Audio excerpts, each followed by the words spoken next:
Maayong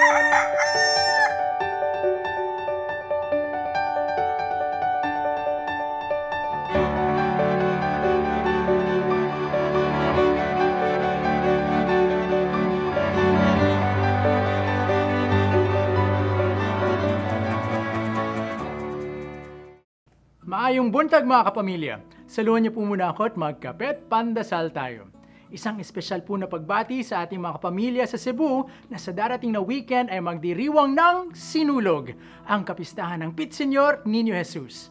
Sa gitna ng makulay at madalas maingay na pagdiriwang, hindi pa rin nawawala ang tunay na debosyon at taimtim na pananampalataya ng ating mga kapatid na Cebuano sa ating Panginoon.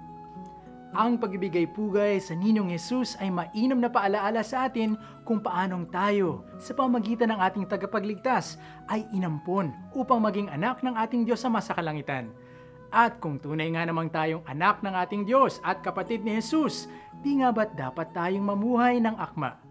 Tulad ng isang mabuting anak, tayo dapat namumuhay na may malalim na pagtitiwala sa ating Ama sa kalangitan, namumuhay ng may kapayakan sa buhay, at ang tanging kayamanan ay ang pag-ibig ng ating Diyos. At katulad din ng Ninyong Jesus, kinakailangan laging nakatuon ang kalooban sa pagsunod sa kagustuhan ng ating Ama. Kinakailangan din tayong lumago sa ating pananampalataya, maging mas tapat sa pagsunod sa Ama, nang sa gayon, tayo'y tunay na makapagdiwang sa kalaunan, sa piling niya, sa piling ng ating Ama sa kalangitan. Ako po si Bro Ernald na nagpapaalalang, celebrate! Celebrate God's goodness, for every morning is a blessing.